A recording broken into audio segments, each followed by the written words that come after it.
पिछले वीडियो में मैंने ये शेयर करा था कि किसी भी स्टार्टअप को सक्सेसफुल बनाने के लिए दो सबसे ज़्यादा क्रिटिकल फेजेस होते हैं। फर्स्ट, प्रोडक्ट मार्केट फिट को अचीव करना। Second, product market fit achieve होते ही कंपनी को इमीडिएटली लार्ज स्केल पे स्केल करना। एंड ये दोनों फेजेस बहुत क्रिटिकल हैं। पिछले वीडियो में हम लोग ने प्रोडक्ट मार्केट फिट को कवर करा। आज ये डिस्कस करेंगे कि कैसे कंपनी को स्केल कर सकते हैं विद द राइट टूल्स। ये इसलिए इंपॉर्टेंट है क्योंकि अगर आपने अपना जो ये टाइम है जब आपका प्रोडक्ट मार्केट फिट अचीव हो चुका है और आप स्केल में ज़रा भी स्लो रहे तो आपके जो कंपेटिटर्स हैं जो ज़्यादा बेटर फंडेड होंगे आपसे, वो इस कैटेगरी के अंदर एंटर करके आपको रिडंडेंट बना सकते हैं। वाइट जूनियर के केस में फॉर एग्जांपल हमारा प्रोडक्ट मार्केट फिट रफली 9 महीने में अचीव हुआ था कंपनी के स्टार्ट होने के बाद।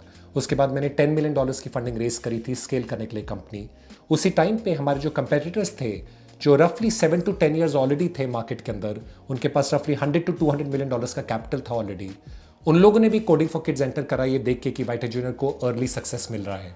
पर हमारे पास सिंस स्केलिंग के टूल्स अच्छे थे, हम लोग ने सिर्फ 10 मिलियन की फंडिंग में रफली 1/10 द फंडिंग में कंपेटिटर से हम लोग ये कैटेगरी को पहले स्केल कर पाए और उसको सक्सेसफुल बना पाए। तो स्केलिंग बहुत ज़्यादा क्रिटिकल है राइट टूल्स से, अदरवाइज अपना एडवांटेज आप इमीडिएटली लूज कर देंगे। तो आज ब्रेक डाउन करते हैं कि कैसे आप अपनी कंपनी को स्केल कर सकते हैं इस साल राइट टूल्स यूज करके।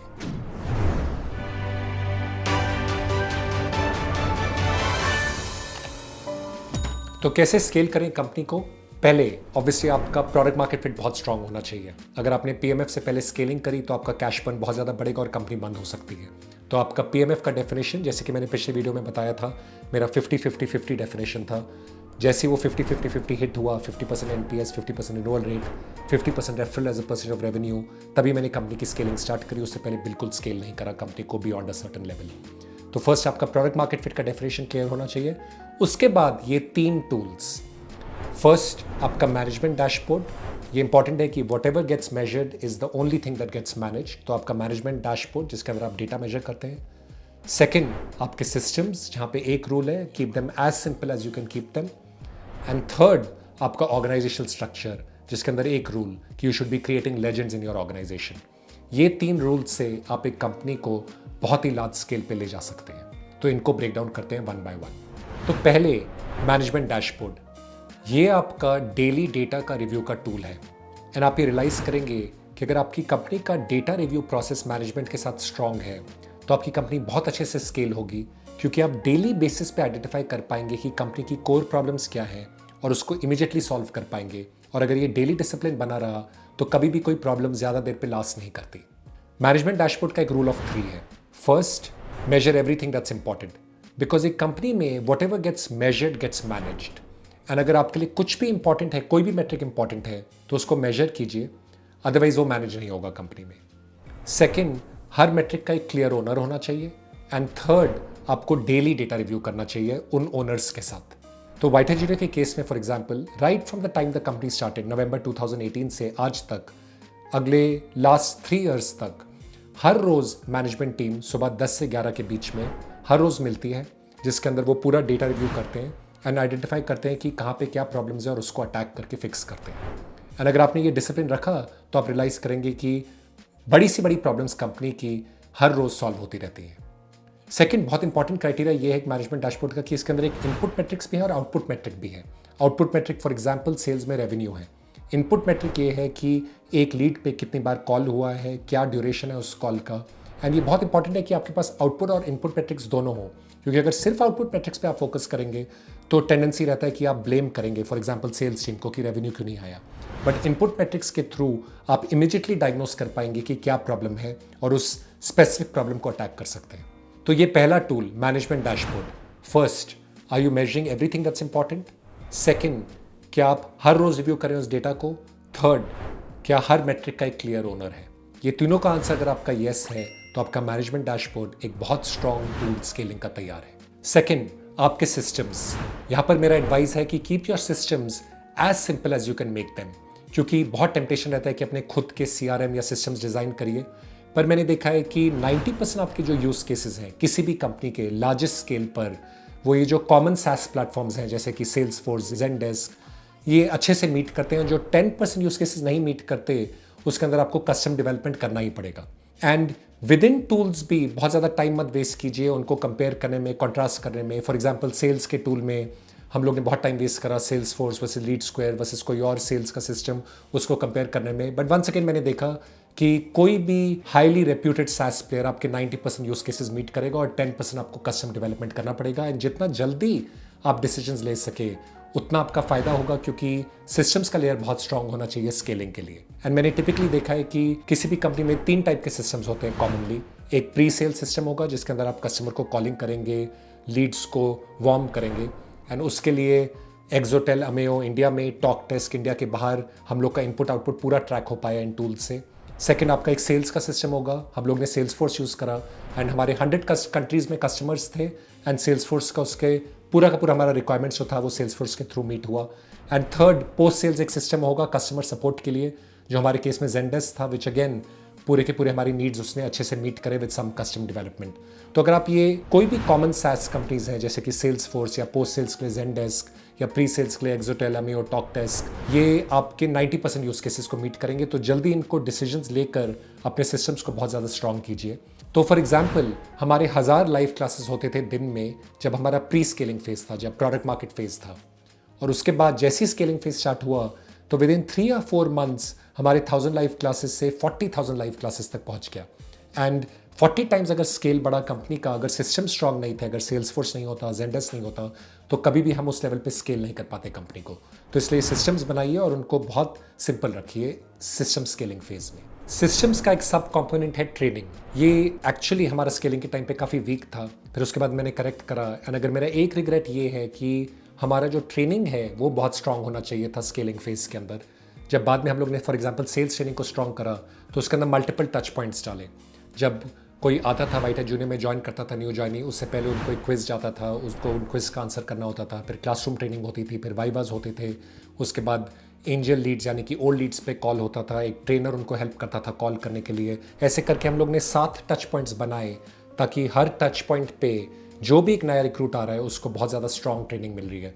तो strong training programmes, multiple touch points of training, ये बहुत ज़्यादा क्रिटिकल है अगेन स्केलिंग फेज के अंदर। ये आपका सेकंड पार्ट है सिस्टम स्केलिंग। और स्केलिंग का तीसरा और फाइनल टूल आपका ऑर्ग स्ट्रक्चर डिज़ाइन। इसके अंदर 3 कंपोनेंट्स हैं। फर्स्ट, एक सिमेट्रिकल डिज़ाइन। वाइट है जूनियर केस में फॉर एग्जांपल हम लोग को हर फंक्शन में, चाहे वो प्रोडक्ट था, टेक, मार्केटिंग, सेल्स, उसके अंदर ऑर्गेनाइजेशन डिज़ाइन बहुत ज़्यादा क्लीन और सिमेट्रिकल था, जिससे हम लोग ये एस्टिमेट कर पाए कि कंपनी के क्या रिक्वायरमेंट्स रहेंगे स्केल करने के लिए। सो फॉर एग्जांपल जब सेल्स में हम लोग थे तो हम लोग ने डिसाइड करा था कि हर 12 सेल्स मैनेजर एक टीम लीडर को रिपोर्ट करेंगे, हर 6 टीम लीडर एक डायरेक्टर को रिपोर्ट करेगा, हर 3 डायरेक्टर एक वीपी को रिपोर्ट करेंगे। इस तरीके से हम लोग ने एक ऑर्ग स्ट्रक्चर बनाया था। वो इसलिए यूजफुल रहा क्योंकि हम लोग एकदम मैथमेटिकली प्रिडिक्ट कर सकते थे कि हमारे क्या नीड्स रहेंगे सेल्स मैनेजर लेवल पे, टीम लीडर लेवल पे, डायरेक्टर लेवल पर और वाइस प्रेसिडेंट लेवल पर। एंड जब हम लोग स्केल कर रहे थे तो हम लोग का इतना क्लियर रिक्वायरमेंट्स था कि अगले 2-3 महीने के लिए हम लोग एक रिक्रूटिंग इंजन सेट कर पाए जो इन रिक्वायरमेंट्स को मीट कर सकता है। तो एक सिमेट्रिकल डिज़ाइन बहुत ज़्यादा इंपॉर्टेंट है स्केलिंग के लिए, ताकि आपकी कंपनी कभी केओस में डिसेंड ना हो जाए। ऑर्ग स्ट्रक्चर डिज़ाइन का सेकंड प्रिंसिपल, मेरिटोक्रेटिक यूटोपिया। आप कंसिस्टेंटली अपनी कंपनी में लेजेंड्स बना रहे हैं जिसको बाकी लोग देखकर इंस्पायर हो सके। मेरा स्टार्टअप्स का एक प्रिंसिपल रहा है कि स्टार्टअप्स एक 24 प्रिंसिपल पे ऑपरेट करते हैं। अगर एक नॉर्मल कॉर्पोरेशन में 20 साल का एक लो इंटेंसिटी वर्क हो रहा है हर रोज़, स्टार्टअप्स में 4 साल का एकदम हाई इंटेंसिटी वर्क उसको रिप्लेस करता है। तो आपका ऑर्ग स्ट्रक्चर भी है वो एग्जैक्टली इसी प्रिंसिपल पे सेट होना चाहिए। तो अगर एक नॉर्मल कॉर्पोरेशन में कोई एग्जेक्टिव एक कंपनी को ज्वाइन करता है और 20 साल में वो एग्जेक्टिव से वीपी बनता है धीरे धीरे, स्टार्टअप में वो 2 से 4 साल में बन सकता है वीपी, अगर उसकी मेहनत बहुत स्ट्रांग है, उसके रिजल्ट्स आ रहे हैं, उसका एफर्ट और एटीट्यूड स्ट्रांग है, तो कोई लिमिटेशन नहीं होना चाहिए उनको उन हाई लेवल्स पे पहुंचने के लिए।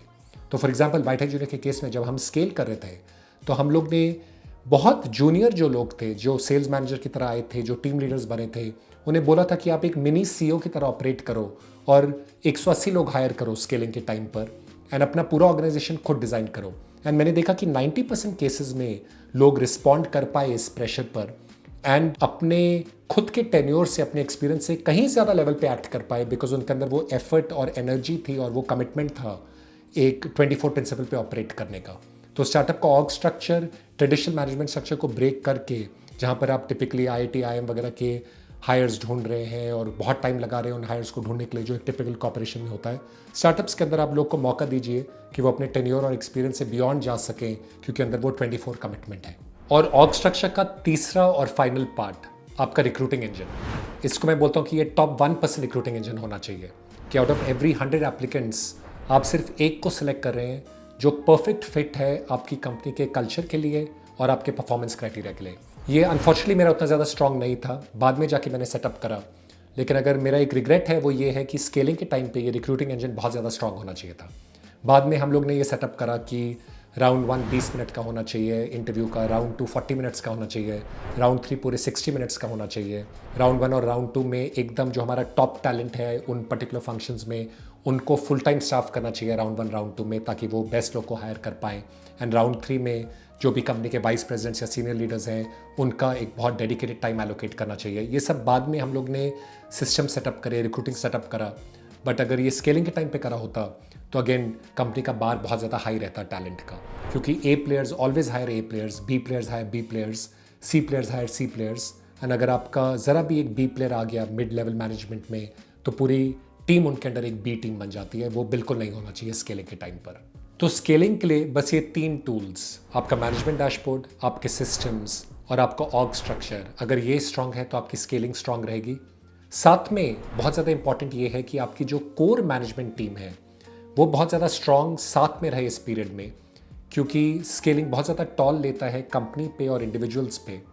अगर आपको रेफरेंस चाहिए एक स्ट्रांग मैनेजमेंट कोच का जिसने हमें हेल्प करा था एक टीम्स को बहुत स्ट्रांग बनाने के लिए, तो मुझे कमेंट्स में लिखिए ताकि मैं आपको उनसे कनेक्ट कर सकूं। और अगर ये वीडियो आपके लिए यूज़फुल था तो ये video on how to build $100 million company, ये भी आपके लिए बहुत ज़्यादा यूज़फुल और प्रैक्टिकल रहेगा। मैं हूँ Karan Bajaj and I will see you in the next video.